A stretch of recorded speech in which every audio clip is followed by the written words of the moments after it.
Semana passada nós estudamos sobre as epístolas de Paulo, epístolas paulinas, um total de 13. E hoje nós estudaremos sobre as epístolas gerais. Bom, tem um total de 8 cartas, 8 epístolas. São elas Hebreus, Tiago, 1 Pedro, 2 Pedro, 1 João, 2 João, 3 João e Judas. Por que leva este nome Epístolas Gerais? Primeiro, porque não foi somente dos apóstolos que escreveram, né? Foi apenas uma pessoa. No caso de Paulo, escreveram 13 cartas, por isso que é Epístola Paulina. E também não foi direcionado apenas para o público, né?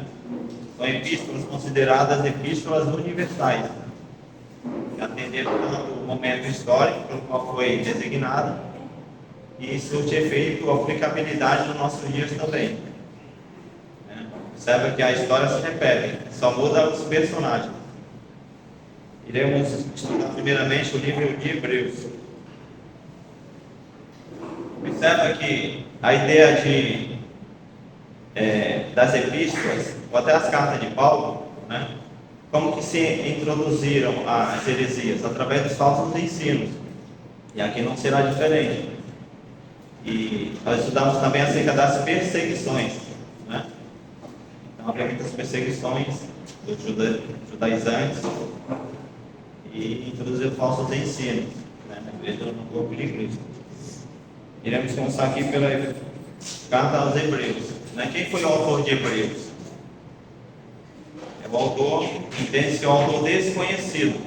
Bom, nós não sabemos quem foi que escreveu a carta aos Hebreus. Alguns entendem que foi Apolo, outros que foi Paulo, outros Barnabé e outros entendem que foi Lucas. Mas nós não sabemos, pelas escrituras, quem foi o autor que escreveu a carta aos Hebreus. O que nós sabemos é que ele tinha um profundo conhecimento do Antigo Testamento, né? Isso nós entendemos pela respeito do livro de Hebreus. E também que poderia ser um dos apóstolos ou um discípulo dos apóstolos, porque esse era um critério para que o livro fosse canonizado. Então não foi uma pessoa desconhecida do povo de Deus. Bom, pode ter sido um apóstolo ou supervisionado por um dos apóstolos. E data mais ou menos em 64 depois de Cristo. Essa carta foi produzida. E antes da destruição de Jerusalém, né, por Tito, no ano 70. Como o Hebreus fala muito do templo, do sacrifício, dos sacerdotes, então entende-se que foi escrita antes do ano 70, porque depois do ano 70 não havia mais templo, né, não havia mais sacerdote. Bom, e o tema central da carta aos Hebreus é a superioridade de Cristo. Bom, Cristo é superior. Superior ao quê? Superior ao templo, superior aos sacrifícios, né, que eram feitos de sangue de animais, superior ao sacerdote, aos anjos. E essa que é a ideia do livro de Hebreus. Eu gostaria de começar pelo capítulo 10, versículo 34. Que aqui traz mais ou menos qual que era a centralidade deste livro, né, como que eu estava ali ocorrendo. Diz assim, Hebreus 10, 34: Vocês se compadeceram dos que estavam em prisão e aceitaram alegremente o confisco dos próprios bens, pois sabiam que possuíam bens superiores e permanentes. Observa aqui, o povo de Deus aqui estava sendo perseguido, seus bens estavam sendo confiscados, porém eles tinham um bem permanente em Cristo, né? Um bem que não é material. Acredite que a perseguição aqui no livro de Hebreus, ela aconteceu lá em Atos 8:2, depois da morte de Estevão, né? Se desencadeou uma grande perseguição aos judeus, e vai dizer em capítulo 8, versículo 4: Mas os que andavam dispersos iam por toda a parte anunciando a palavra de Deus. Então depois da morte ali de Estevão, começa-se uma grande perseguição da igreja, né? E o povo começa a ser disperso, várias, né, partes ali da Ásia, daquela região. Bom, E aí fica uma pergunta: a perseguição, ela gera avivamento ou destruição? É um ponto de reflexão. A gente se entende que a perseguição desencadeia avivamento, né? Porém, a perseguição, ela ocasiona, desencadeia a destruição. Então, avivamento nós temos pela palavra, não pelas perseguições, porque só tem ocasionado sofrimento na vida dos nossos irmãos e no dia de hoje em países em perseguição, né? Interessante também no contexto do livro de Hebreus, quem sofreu a perseguição aqui eram os cristãos, bom, os que se convertiam a Cristo, não os judaizantes. Então, aqueles que acreditavam apenas na lei de Moisés, quando punham sal vivo, eles não eram perseguidos. Depois da morte de Estevão, os cristãos foram perseguidos e mortos pelo evangelho que professavam. Interessante também que observamos que nos evangelhos nós vemos a vida, a obra, de Cristo, a sua morte, a sua ressurreição. E alguns teólogos entendem que o Hebreus ele é o quinto evangelho. Bom, ele é considerado por alguns como o quinto evangelho. Não que seja faz parte dos quatro, né? Apenas uma ideia, tá bom? Capítulo 7, versículo 23, diz assim: e na verdade aqui eles foram feitos sacerdotes em grande número, porque pela morte foram impedidos de permanecer. Mas este, por permanecer eternamente, tem um sacerdócio perpétuo. Aqui, irmão, o autor aos Hebreus está dizendo que o sacrifício, o sacerdócio de Cristo, é um sacerdócio eterno. Por quê? Porque os sacerdotes, eles eram da tribo de Levi, né? Morriam-se o sacerdote e o outro dava continuidade ao sacerdócio, ao sacrifício. Mas observa que eles eram um sacerdócio falível, né? Eles morriam. E Hebreus vai dizer que Jesus, ele é o nosso sacerdote eterno. Por quê? Porque Jesus ressuscitou, né? Todos os outros eram sacerdotes provisórios. E eram todos da tribo de Levi, né? Jesus, ele é da tribo de Judá, não da tribo de Levi. Hebreus vai dizer em Hebreus também que ele é como se fosse o Melquisedeque, né? Melquisedeque aqui no livro de Hebreus, ele fala que ele não tinha genealogia. Então Jesus é da ordem de Melquisedeque. Melquisedeque, Hebreus vai dizer que não teve genealogia, fazendo alusão a Cristo também. Cristo não teve genealogia, né? Como Deus, como Cristo, bem? Como homem, Mateus traça a linhagem dele ali da tribo, né? Descendente de Abraão, certo?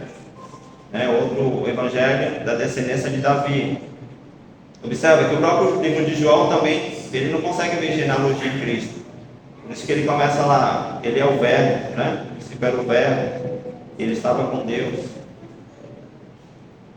Então, a ideia aqui também de Hebreus é que Jesus, ele não teve genealogia, ele é superior ao sacerdócio levítico, né? Porque os sacerdotes, eles faziam sacrifício por eles mesmos e depois pelo povo, certo?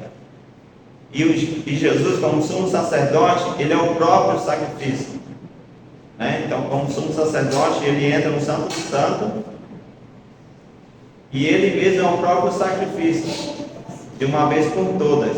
Por isso que ele vai dizer que é o sacerdote eterno.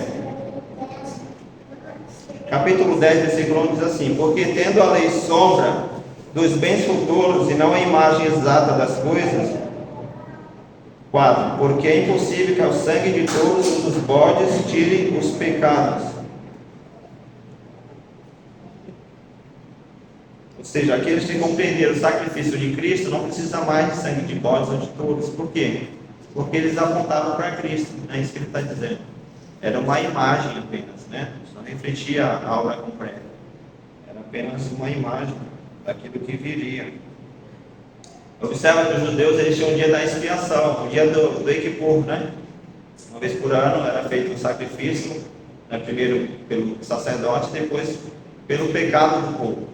Ou seja, o pecado de alguma forma de fazer aniversário também, né? Imagina a carnificina que não teve, né? Dos animais sendo sacrificados. E aí Jesus, uma vez por todas, ele faz o sacrifício perfeito do nosso pecado do passado, do presente e do futuro, de uma vez por todas. E Jesus, como ressuscitou, então ele não passa pela morte. Por isso que ele é o nosso sacerdote eterno, não da carne, né? Da carne que ele fala, da carne da tribo de Levi, que morriam, né? Mas da ordem de Melquisedeque, aquele que não morre e que não tem genealogia. Por que ele não tem? Porque Jesus não teve princípio, né? Ele é antes do princípio, ele é eterno. Hebreus 1, versículo 1, ele começa assim: havendo Deus antigamente falado muitas vezes e de muitas maneiras aos pais pelos profetas, a nós falou-nos nestes últimos dias pelo Filho, o qual, sendo o resplendor da sua glória, expressa imagem da sua pessoa, e sustentando todas as coisas pela palavra do seu poder, havendo feito por si mesmo a purificação dos nossos pecados, assentou-se à destra de majestade nas alturas, feito tanto mais excelente do que os anjos. Percebe? Está dizendo que Jesus ele é maior do que os anjos, do que os patriarcas, né? Do que os sacerdotes, porque tudo o que aconteceu no velho fazia alusão a Cristo. E é interessante o versículo 1 aqui que chama a atenção, né? Havendo Deus antigamente falado muitas vezes, de muitas maneiras aos pais pelos profetas, nos últimos dias, quem foi que Deus usou para falar conosco? Cristo. Ou seja, qual a última revelação de Deus para a humanidade? É Cristo. Hein? A primeira revelação, uma das revelações, nós temos a revelação natural, né? O Salmo 19. Os céus manifestam a glória de Deus, a terra, a obra das suas mãos, é o firmamento. Sério, é uma revelação natural. Então a criação, ela prega a existência de um Deus, né? Uma noite faz declaração outra noite, um dia outro dia. Ainda que não haja som, não haja palavras, mas a natureza é a maior evangelista que existe da existência de um Deus, porque perante a natureza todos são indesculpáveis, né, da existência de um Criador. Então o Salmo 19 traz essa revelação para nós, uma revelação natural. A segunda revelação, Paulo vai dizer que nós temos uma lei, né, gravada em nosso coração, chamamos de lei moral. Então todos têm consciência do certo e do errado, certo? Espancar alguém, né, em qualquer lugar do mundo é errado. Não precisa ser ensinado essa lei. Todos têm consciência do certo e do errado. Uma terceira revelação, ou a última revelação, é a revelação especial, que é a revelação da palavra de Deus, né? A revelação das Escrituras. E essa última revelação nós temos por Cristo, né? Cristo é a própria palavra encarnada, né? Ele é o Verbo que se encarnou e habitou entre nós. Então Cristo, ele é a última revelação de Deus para a humanidade, né? Como o Hebreus vai dizer, nos tempos antigos usava quem? Os profetas, né? E nos últimos dias enviou seu próprio Filho. Essa ideia de filho aqui não é igual a nós, tá? É da mesma natureza de Deus, né?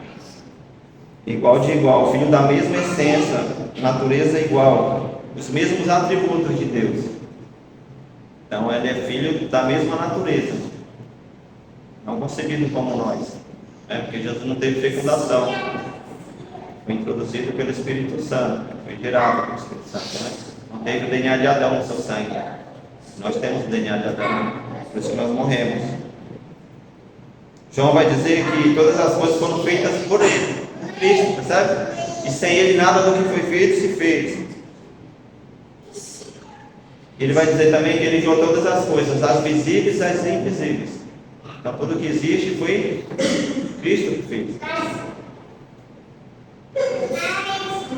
Depois de Jesus não há outra revelação pelo qual nós possamos seguir, né? Porque ele é o ápice da revelação de Deus.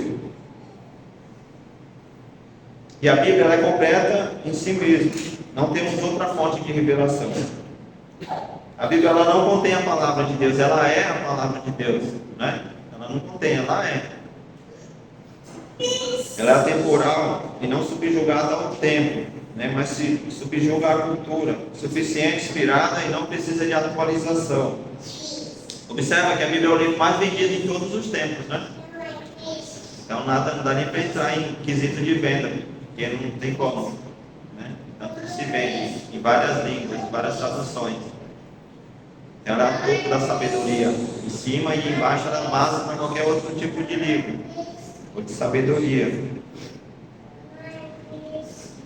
E você quer saber quem é Deus? Olha para Jesus, né? Essa é a ideia de Deus. Quer conhecer a misericórdia de Deus? Olha para Jesus. Quer saber a bondade de Deus? Olha para Cristo. E é interessante que para nós não se conhecesse, né, a gente precisa conhecer o Criador. Então ninguém consegue se conhecer sem conhecer o Criador. Por isso que existem muitas filosofias, né? Mas é impossível a pessoa se conhecer como pessoa sem ela antes conhecer Deus. Então, para se autoconhecer, precisamos conhecer quem nos fez primeiro, o que Ele fala a respeito de nós, né? E todos os profetas apontavam para Cristo. O próprio Jesus disse: aquele que vê a mim, né, aquele que vê a mim, vê o Pai, porque Ele expressa a imagem do Pai. Ele não só criou todas as coisas, mas sustenta tudo o que fez.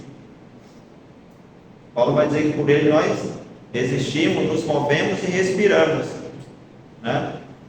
Por isso que ninguém pode ser orgulhado. Por quê? Porque a vida não nos pertence. O dia que Deus, né, puxar o fôlego, quem seremos nós? Certo? Ou seja, não somos donos da vida, apenas administradores ou mordomos da vida que Deus nos deu. E um dia Ele irá pedir contas dela. Imagina, né? O que você fez com a vida que eu te dei? Certo? E os membros também não eram responsáveis, né, pela fé que professam. Então você tem de um lado os falsos ensinos e do outro lado aquele que, né, que ouve e segue os falsos ensinos. Então, de alguma forma, eles eram responsáveis também pela fé que professam. Por isso que Paulo vai dizer aos Gálatas: mas tão depressa, né, vocês saíram do Evangelho para seguir falsas doutrinas. Então é muito rápido. E aqui no livro de Hebreus, ou na carta de Gálatas, né, onde se introduziu o falso evangelho, eles não queriam tirar as pessoas da igreja, né? Eles queriam deixar a pessoa congregando, mas crendo de forma diferente. Então é um grande problema aqui, né? Você pode congregar e crer no falso evangelho, certo? Os falsos ensinos. Vocês não estavam deixando de crer em Cristo, mas crendo no falso ensino. E às vezes é melhor não crer do que crer no falso, né? Não ser um ateu do que você crer no falso Cristo. E os falsos são semelhantes aos verdadeiros, né? Se alguém aparecer com uma nota de R$6, 6, né? Alguém vai crer que é verdadeiro ou falso? Falso, porque não existe nota de 6, né? Se vier com uma nota de 10, né? Verdadeira, né? Percebe? É semelhante, né? Pode pegar uma nota falsa também e não reconhecer porque não tem familiaridade com ela, né? Uma de 100, a gente não tem costume, então você pode ser enganado, né? Agora quem tem o hábito de todo dia estar vendo vai detectar que é uma nota falsa, né? Então percebe a similaridade do falso e do verdadeiro? Ali é muito tênue. Só sabe se aquele que é falso é aquele que conhece o verdadeiro, né? Então quem conhece o verdadeiro evangelho não consegue detectar os pontos de heresia ali, né? Mas quem não conhece acaba seguindo o falso evangelho.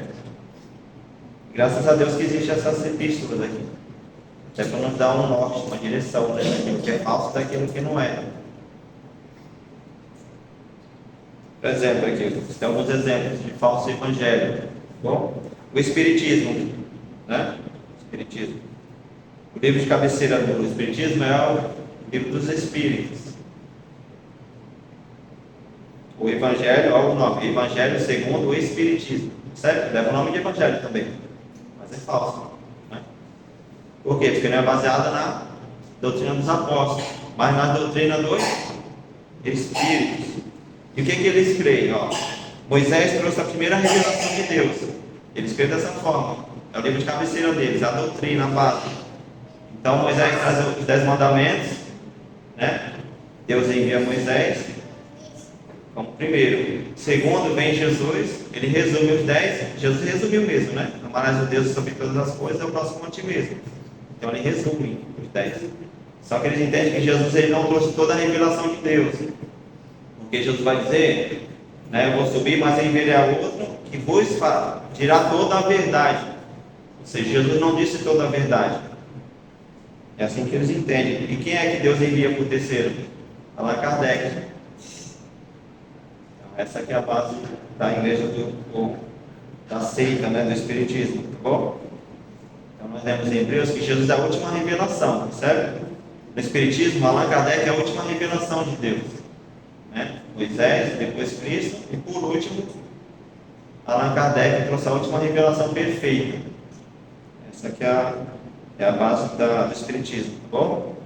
O islamismo também ele segue uma mesma linha. Deus enviou Adão, eles entendem que Deus enviou Adão, enviou Noé, Abraão, Moisés, Jesus, por último, né? Ou penúltimo, e por último, Maomé. Essa que é bem a base do islamismo, tá bom? Então, Maomé, o islamismo, trouxe a última revelação de Deus. Então, ao Corão, o islamismo, é como se fosse a Bíblia do cristão, tá bom? Então, essa aqui é a ideia também do islamismo. Interessante que ninguém persegue nessa religião. Mas o cristianismo é todos os dias. E aqui, irmão, estou resumindo um pouco, a congregação cristã do Brasil, né? Ela tem uma similaridade muito grande, né? Por alguns considerados irmãos também. Mas no dogma da igreja, a congregação cristã do Brasil, a Bíblia não é a palavra de Deus, ela contém a palavra de Deus. Certo? A autoridade máxima não está nas escrituras, está na palavra do ancião. Essa aqui é a base também da doutrina da congregação cristã do Brasil. E a unção feita pelos anciãos tem um poder salvífico. Então a pessoa que recebe a unção depois da ceia, se ela morrer, ela vai para o céu. Eles acreditam dessa forma. Eles são exclusivistas, né? Você nunca vai ver alguém da congregação pregando em outra igreja. Até porque eles são excomungados e expulsos. É isso que eles entendem. E na igreja presbiteriana, né? E na batista, quem são da congregação são rebatizados lá. Eles entendem que o batismo na congregação não é um batismo verdadeiro. Porque eles creem de forma errada. Sabe como são bem, né? Pode até confundir um pouco. Aquilo que é verdadeiro, aquilo que é falso. Na Testemunha de Jeová, eles adulteram lá no capítulo 1 de João, né, que Jesus era o verbo. Eles colocam Jesus como um ser criado, né? Falava até no diminutivo. Então Jesus para ele é um profeta, tá bom? Não é Deus. É uma força. Testemunha de Jeová. No catecismo da católica, eles excluem também o segundo mandamento: não farás para ti imagem de escultura. Então eles tiram da escritura, né? Então você não pode acrescentar nem tirar, porque você acaba adulterando as escrituras e é considerado também uma heresia, uma seita. E um dos aspectos da igreja ou do evangelho verdadeiro é justamente esse: tudo aquilo que precisamos está revelado, né? Tudo que nós precisamos para ter uma fé saudável está revelado. Oração pelos mortos está revelado? Não. Imaculação de Maria está revelada? Não. Quebra de maldição? Cristo ele é suficiente. Amém? Isso aqui foi apenas um resumo do livro de Hebreus, tá bom? Com algumas ênfase prática para o nosso dia. Agora entramos no livro de Tiago. Tiago, tá bom? Tiago aqui, irmão, escreveu o livro de Tiago, ele é o meio-irmão de Jesus, tá bom? Ele era irmão de Jesus, né? O meio-irmão, porque Jesus não teve irmão, né? Como Cristo. Mas ele era da mesma, né? Da mesma Maria. José, por exemplo, não, né? Concebeu Cristo. Mas na identidade de Jesus estava o nome de José. Então, para os judeus, ele era filho de José e de Maria. Agora ele teve DNA nem de José nem de Maria. Maria foi apenas a barriga de aluguel para conceber o Filho de Deus.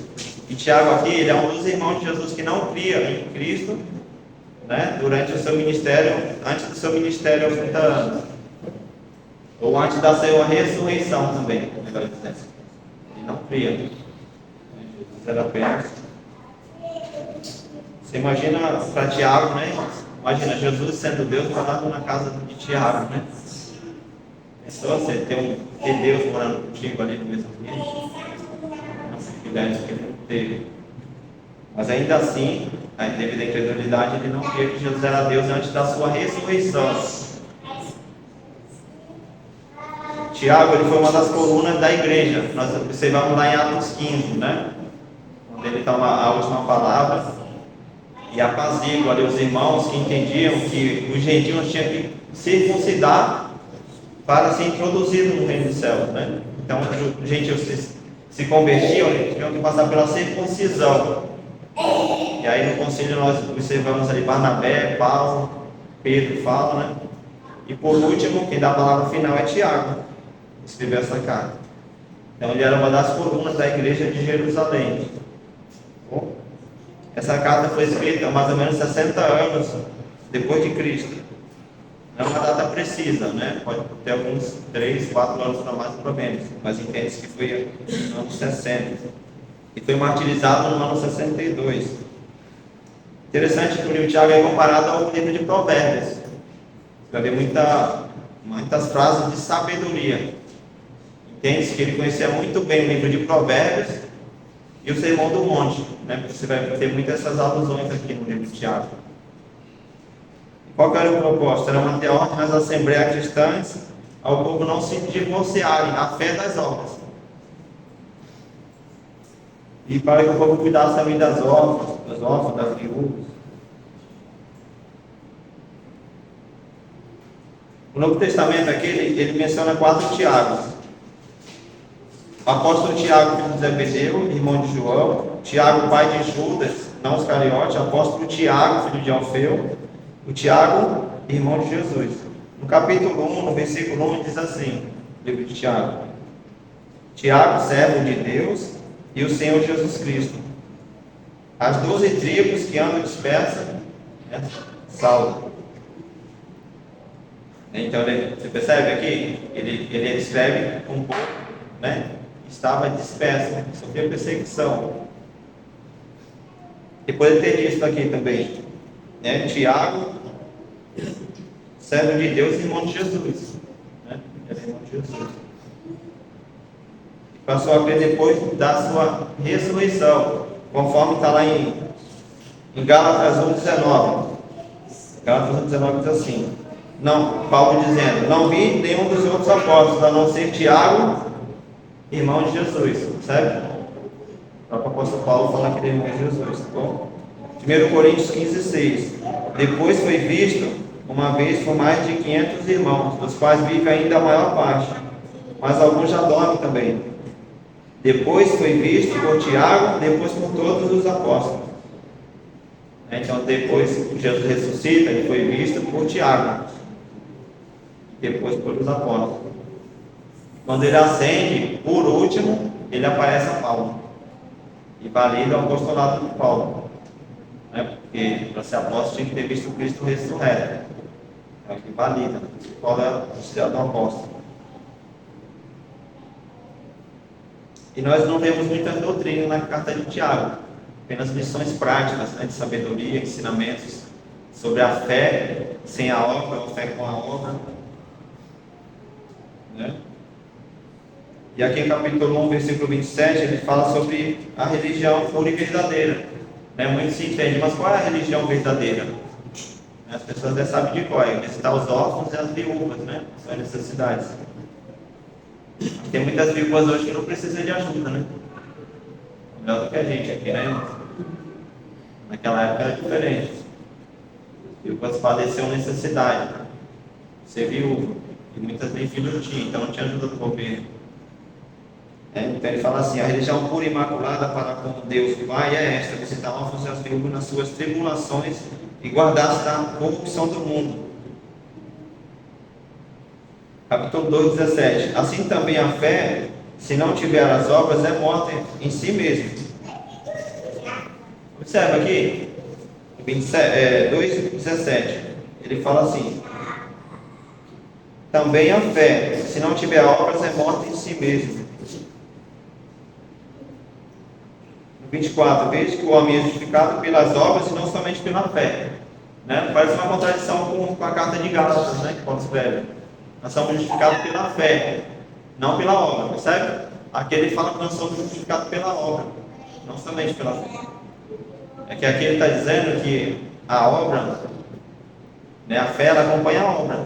Essa aqui é a ideia do texto, tá bom? Então aquele que tem fé, ele tem obras. Veja se você tem fé e tem obras, a sua fé é morta. É isso que ele está dizendo nesse texto. Então não existe contradição. E tem um versículo muito conhecido que é o 4:7. Sujeitar-nos a Deus, resistir ao diabo e ele fugirá de nós. Então, tem uma técnica para que o diabo fuja: é submeter a Deus, né? Não consegue expulsar o diabo sem antes submeter-se às Escrituras. Podemos entrar agora no livro de Pedro, 1 Pedro. Nós já sabemos, né, que escreveu Pedro, o apóstolo de Cristo. Data mais ou menos 60 anos depois de Cristo. E no primeiro versículo da Epístola de Pedro, 1 Pedro, diz assim: Pedro, apóstolo de Jesus Cristo, aos estrangeiros dispersos a ponta da Galácia, Capadócia, Ásia e Bitínia. Pedro, apóstolo de Jesus Cristo. O tema aqui da epístola é vitória sobre o sofrimento. Eles querem para os judeus gentios dispersos devido às perseguições. Aqui entende, irmão, que Nero ele já estava reinando nessa época, né? Ele reinou entre 54 a 68, o imperador Nero. Então ele, né, queimou uma grande parte ali da região da Judéia e começou a perseguir os cristãos. Então havia uma grande perseguição aqui e houve a necessidade dessa carta de Pedro. Capítulo 1, versículo 10. E onde que ele escreveu essa carta? No 5:13. Diz assim: a vossa colheita em Babilônia foi Sauda e meu filho Marcos. Né? Então ele escreve essa carta. Essa Babilônia aqui está referindo a Roma. Entende-se que ele escreve essa carta de 1 Pedro quando ele estava em Roma, com Marcos. Observa que o livro de Marcos, na verdade, é um livro de Pedro, né? Porque ele é um discípulo de Pedro. Então, quando você lê o livro de Marcos, tem que observar aí que a ideia do texto de Marcos é de Pedro, não de Marcos. É apenas o escriba que conta as histórias de Pedro. Bom?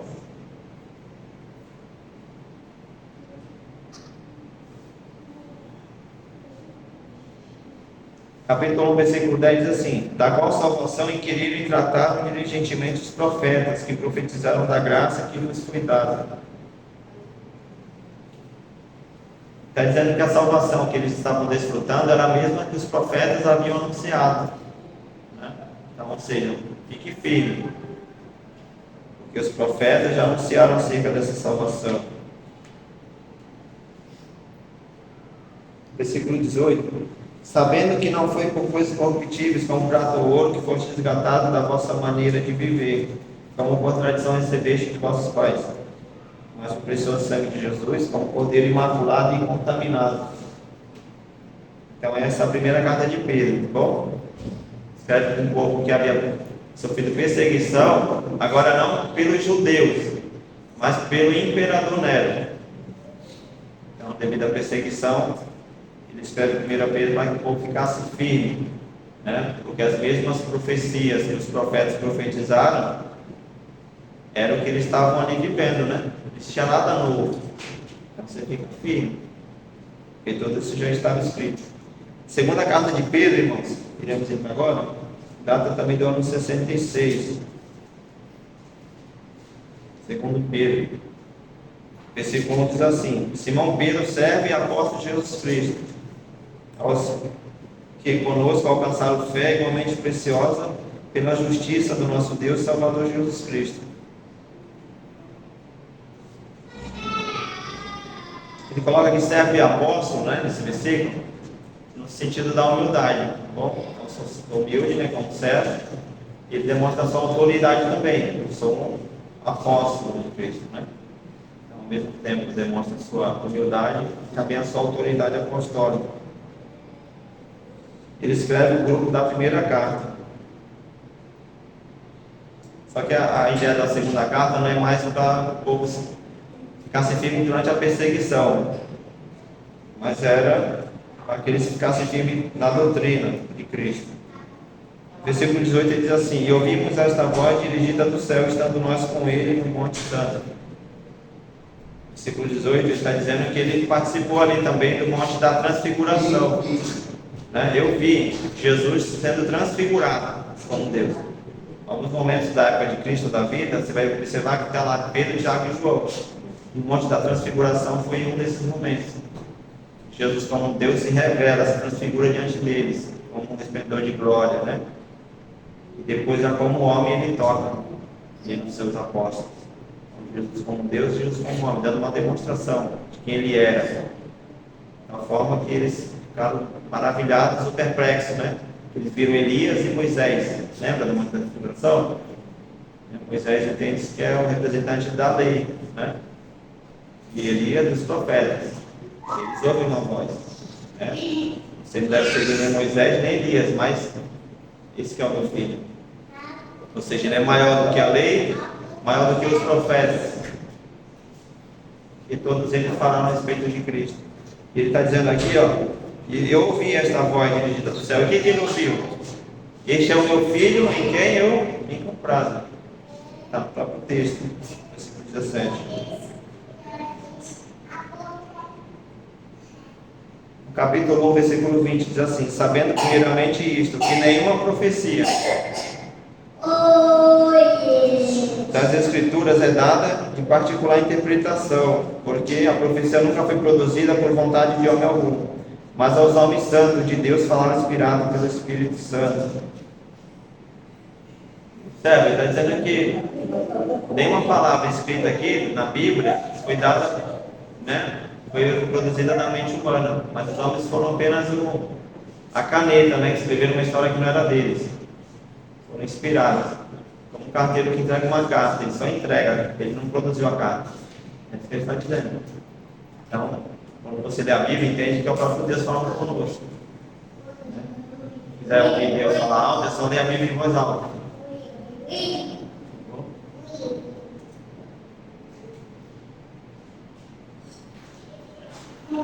E aqui interessante, mano, 2 Pedro é a última carta de Pedro, é os últimos momentos da vida de Pedro também, tá bom? Isso está registrado no capítulo 1, versículo 14. Ele diz assim, ó: Sabendo que brevemente ele deixar este meu tabernáculo, como também nosso Senhor Jesus Cristo já o tem revelado. Deus havia revelado para ele, né, o tipo de morte que ele ia ser concebido a ele. Ele vai dizer aqui: nosso Senhor Jesus Cristo tem revelado. Mas também eu procurarei em toda ocasião que depois da minha morte tenha as lembranças destas coisas. E onde está a profecia que ele seria morto? Está lá em João 21, 18. 34 anos antes de Pedro escrever a segunda carta, Jesus havia revelado qual era a forma que ele havia de glorificar Deus, né? Como que ele iria morrer, sabe? Ele entende que aqui está se cumprindo esse dia, né? Que ele vai deixar o que? O seu tabernáculo, como o Senhor Jesus Cristo já havia revelado. Está lá em João 21, 18, essa revelação. Jesus disse para Pedro assim: na verdade eu te digo que quando era mais novo, te cingia a ti mesmo e andava por onde querias, mas quando já fores velho, estendereis as tuas mãos e outro te cingirá e te levará para onde você não queira. E disse essas coisas, significando de que morte havia de glorificar a Deus. E dito isso, disse segue. Sabe, irmão? Ele fala que Pedro ia estender as suas mãos, né? Aí, essa profecia entende que Nero, ali antes do ano 68, ele crucifica Pedro de cabeça para baixo. Ele não se achava digno de morrer igual Cristo. Você sabe por ter negado Jesus, né?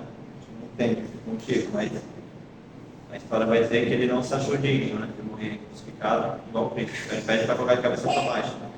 E Jesus havia profetizado que iam esticá-lo, né? Sendo uma demonstração também que seria de crucificação. E assim que Pedro glorifica a Deus pela sua morte.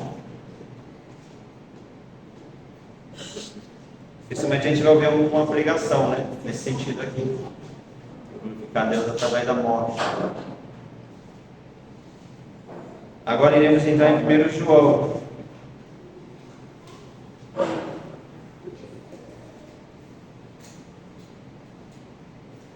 Ele escreveu no ano 90, entende-se que 90 a 95 ali, mais ou menos. Primeiro século. Ele era um pastor da igreja de Éfeso, né? O apóstolo João, um dos apóstolos de Jesus, bom? Aquele que reclinava, né, a cabeça no peito de Cristo. E a Bíblia chama ele também de apóstolo amado. E é o único dos apóstolos que não foi martirizado. Morreu de velhice. A história vai dizer também que ele, antes de morrer, o imperador queria colocar ele num tacho, né? Até jogou no tacho. Ele falou que se negar Cristo, eu te coloco num tacho de azeite. É apenas uma tradição, tá bom? Sem que ele fala assim, mas se eu fosse mais novo, eu corria para esse tacho de azeite. Então, não vejo a hora de me encontrar com Jesus. E aí jogam ele e ele sai de lá ileso. O azeite quente não tinha poder de tirar a vida de João. Então, coloca ele exilado na ilha de Patmos, onde ele escreve o livro do Apocalipse. Então, esse apóstolo que escreve a primeira carta de João. Ele é um dos pastores da igreja de Éfeso. E ele escreve essa carta quando todos os apóstolos haviam morrido. Você imagina aqui agora a perseguição, de fato, né, que havia quando ele escreve essa carta. Não tinha mais ninguém ali dos apóstolos. Tiago, João, Pedro, né? Todos haviam morrido. Bom, Bartolomeu, Filipe, né? Então não tinha mais ninguém. E aí entrou uma grande heresia chamada de gnosticismo. É uma heresia pesada. E os falsos mestres apareceram de todas as partes. Então eles querem para combater principalmente as fontes heréticas, né, do gnosticismo. E o que eles criam, o gnosticismo? Eles criam que o Cristo que veio, o Cristo histórico, né, não era o mesmo Cristo divino.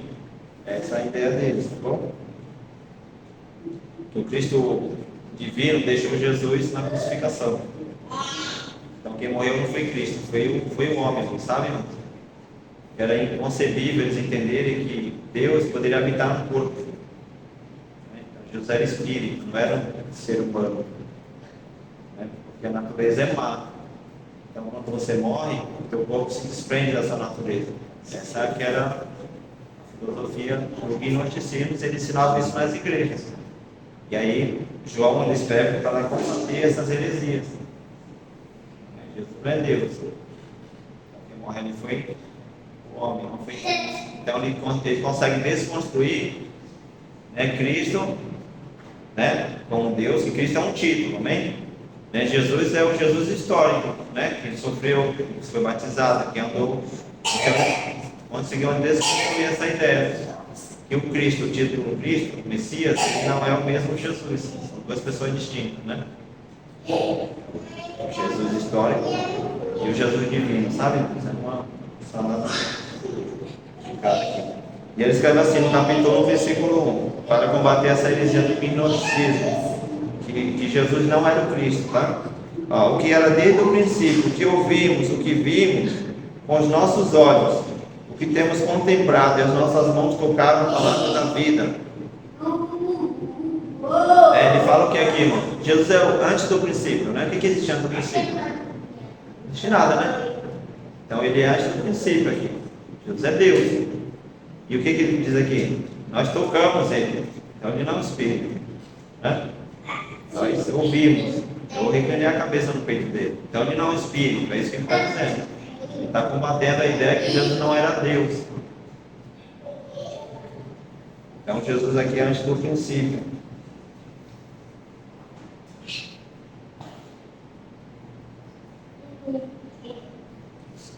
Depois do princípio, né, Deus criou os anjos, criou os homens, criou a natureza, né? Então tudo existe depois do princípio. Antes do princípio, Jesus ele já era Deus, né? Ele não foi concebido, ele é um ser eterno. Teve concepção, né? Ele sempre foi Deus. Ele é um ser eterno. Ele é um ser atemporal. Então vamos agora combater essa heresia, tá bom? Porque você não pode apalpar um espírito, né? Sério, eu vi, meus olhos viram, né? Eu apalpei o verbo da vida. Você não apalpa o espírito, é isso que ele está dizendo.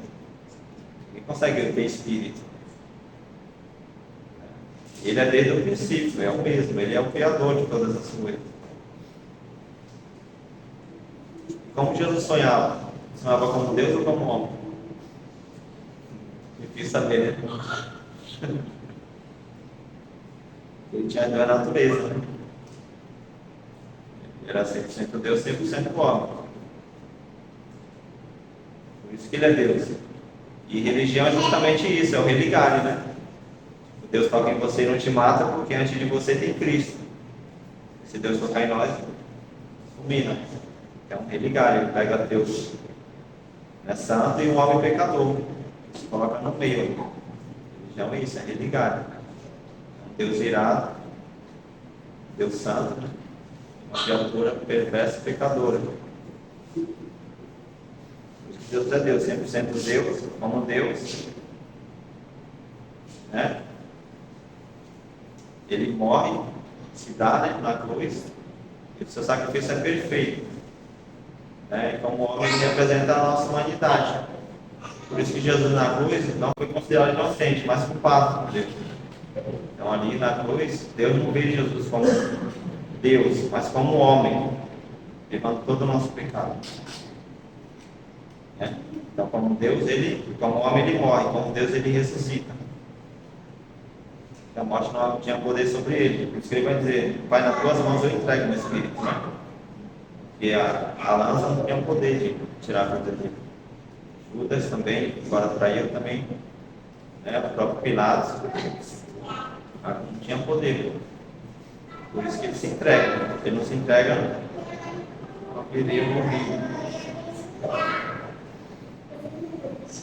Por isso que ele diz: a minha vida ninguém tira de mim, eu mesmo tenho um poder de dar e não nada a tomá-la, né? Ele toma literalmente. Tiago vai dizer que a terra dele que regurgitava com força. Capítulo 2 diz assim, 2:22.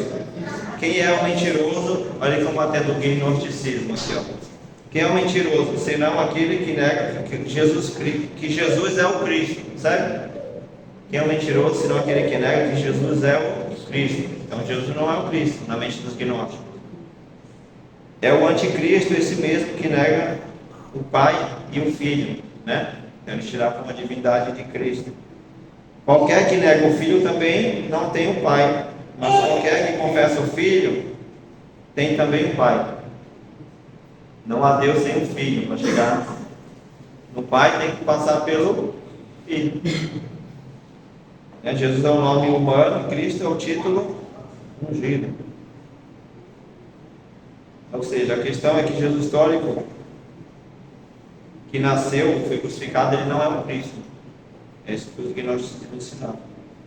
Agora iremos na carta de 2 João. 2 João, ele traz a mesma ideia da primeira, tá bom? Combate o gnosticismo também. Então, a ideia da carta aqui de 2 João é a mesma de 1 João, é a mesma linha, né, de combate essa ideia de que Jesus não é o Cristo, né, ou seja, que Jesus humano, ele não é o Cristo, ungido, enviado por Deus. Agora, a 3 João, ele também é escrita no mesmo ano 90, então as 3 cartas de João foram escritas praticamente no mesmo ano, entre 90 e 95. Só que ele escreve de uma forma diferente aqui, não para combater o gnosticismo, Mas ele escreve para elogiar, né? Alguns dos irmãos lideravam algumas igrejas ali da Ásia, tá bom?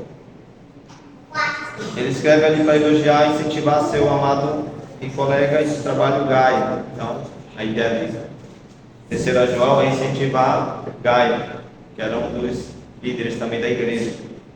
Adverte e condena o comportamento de Diótrefes, que rejeitava as cartas apostólicas de João. Então, a ideia também central era combater a rejeição desse discípulo também, que rejeitavam, né, a autoridade apostólica, tanto de João quanto as outras cartas apostólicas que circulavam naquele meio. E terceiro, ele deu o exemplo de Demétrio, discípulo sobre o qual revelava um bom testemunho. Essa carta é curta. E agora iremos entrar na última carta das epístolas gerais, carta de Judas.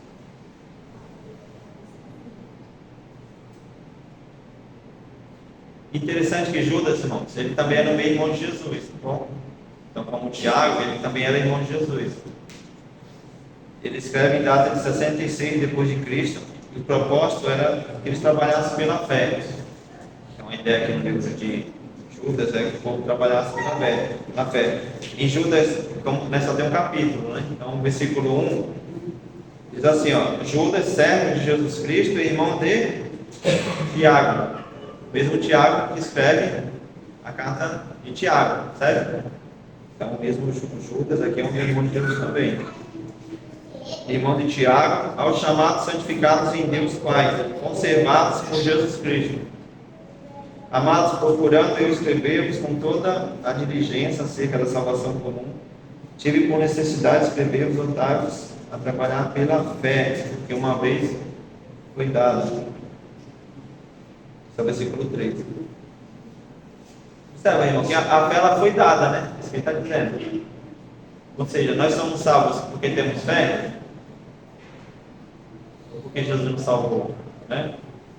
Então vai dizer que a salvação, né, é pela graça, mediante a fé. Isso não vem de vós, é dom de Deus, né?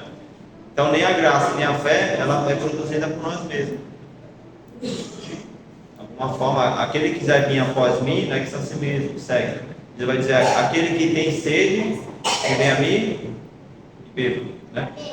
Ou seja, a salvação está em Cristo. A condição é aquele que tem sede. Então, de alguma forma, ele dá uma condição para as pessoas chegarem a Ele. Mas a salvação é 100% de Cristo. É um ato de Deus, não pessoal. É sempre de cima para baixo. Com a fé que foi dada aos santos. Então, ela não foi dada como presente. Tem muita gente que não tem fé salvadora, só fé salvífica, né? Tem fé para tudo na terra, né? Para ser salvo, certo? Então ele está dizendo que nós temos a fé que nos foi dada aos santos. Versículo 18 diz assim: os quais nos diziam que nos últimos tempos haveria escarnecedores que andariam segundo suas ímpias concupiscências. Então, nos últimos dias haveriam pessoas que andariam suas próprias concupiscências. Existem muitos mestres também que andam nas suas próprias concupiscências, né, irmãos? Ensinando um falso evangelho, entendeu? Vivendo para si mesmo, né? Tipo, qual que é a ideia de Cristo? É fazer discípulo para Cristo. E de fazer discípulo para quem? Para a igreja? Pastor? Uma religião? Discípulo de Cristo. E esses falsos mestres, eles fazem discípulo para uma religião, né? Nas suas próprias concupiscências, para si mesmo.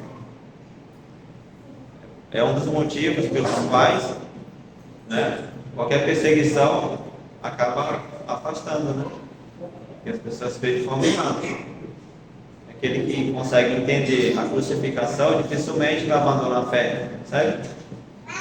Mas quando vê no falso Cristo, tudo é motivo para desvencilhar da fé. Porque o motivo que foram atraídos não foi em Cristo. Então nós temos a similaridade dessas cartas também com nossos dias, né? Uma aplicabilidade. Nós temos, como nós já lemos, falsos ensinos, né? Que se assemelham com o Evangelho e levam até o nome do Evangelho.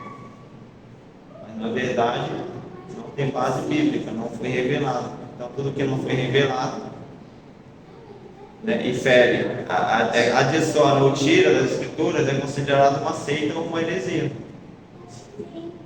Nós somos responsáveis pela fé que nós professamos. E se alguém, porventura, quiser ler o livro da Bíblia, rápido, lê o livro de Judas. São capítulos, em 2 minutos você lê o livro. Então, tem motivo para dizer que nunca lê o livro da Bíblia.